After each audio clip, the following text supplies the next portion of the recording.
ಎಲ್ಲರಿಗೂ ವರಮಹಾಲಕ್ಷ್ಮಿ ಹಬ್ಬದ ಶುಭಾಶಯಗಳು. ನಾನು ಈ ಹಬ್ಬದ ದಿನ ಇವ್ರನ್ನೆಲ್ಲ ನೆನಪು ಮಾಡ್ಲೇಬೇಕು. ನಮ್ ಸ್ಟಾಪ್ ಇದೆ ಅಲ್ವಾ, ಇವ್ರೆಲ್ಲರೂ ಮೊಳಕಾಲ್ಮೂರಿಂದ ಬಂದವರು. ಇಷ್ಟು ಜನಕ್ಕೆ ನಮ್ಮೂರಿಂದ ಕರ್ಕೊಂಡ್ ಬಂದು ಕೆಲಸ ಕೊಟ್ಟಿದ್ದೀನಿ ಅನ್ನೋ ಖುಷಿ ಕೂಡ ಇದೆ. ಆದ್ರೆ ನಮ್ಮ ಮನೆ ಮಕ್ಕಳ ತರ ದುಡ್ದಿದ್ದಾರೆ. ಈ ವರಮಹಾಲಕ್ಷ್ಮಿ ಹಬ್ಬದ ಹಿಂದ್ಗಡೆ 60 ದಿನ ಎಷ್ಟು ಪ್ರೆಸರ್ ಇತ್ತು ಅಂತಂದ್ರೆ ನಮ್ಗೆ ಅಷ್ಟು ಜನ ಬರೋರು ಪ್ರತಿದಿನ 200ಕ್ಕೂ ಜಾಸ್ತಿ ಕಸ್ಟಮರ್ನ ಅಟೆಂಡ್ ಮಾಡಿದ್ದಾರೆ. ನನ್ಗೆ ಎಷ್ಟು ಖುಷಿ ಆಗ್ತಿತ್ತು ಅಂತಂದ್ರೆ ನಾನು ಅನ್ಕೊಳ್ತಾ ಇದ್ದೆ, ಇವರು ಬರೀ ಕೆಲಸ ಅಂತ ಮಾಡ್ಲಿಲ್ಲ, ಇದು ನಮ್ಮ ಅಂಗಡಿ ಅಂತ ಮಾಡಿದ್ದಾರೆ.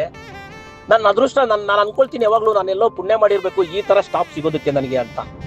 ಬಹಳಷ್ಟು ಜನ ಹೇಳೋರು, ಸರ್ ನಿಮ್ ಸ್ಟಾಪ್ ಚೆನ್ನಾಗಿ ತೋರಿಸ್ತಾರೆ ಅಂತ. ಕೆಲವೊಂದ್ಸರಿ ನೋಡಿ, ಇಷ್ಟು ಜನನ ಅಟೆಂಡ್ ಮಾಡಿದಾಗ 95% ಜನ ನಮ್ಮನ್ನ ಮೆಚ್ಕೊಂಡಿದ್ದಾರೆ.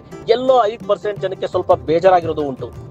ಖಂಡಿತ ಹೇಳ್ತೀನಿ, ಈ ಸ್ಟಾಪ್ ನಮಗ್ ಸಿಗೋದಕ್ಕೆ ನಾವು ಅದೃಷ್ಟ ಮಾಡಿದೀವಿ. ಪ್ರತಿ ಒಬ್ರು ಅಷ್ಟೇ.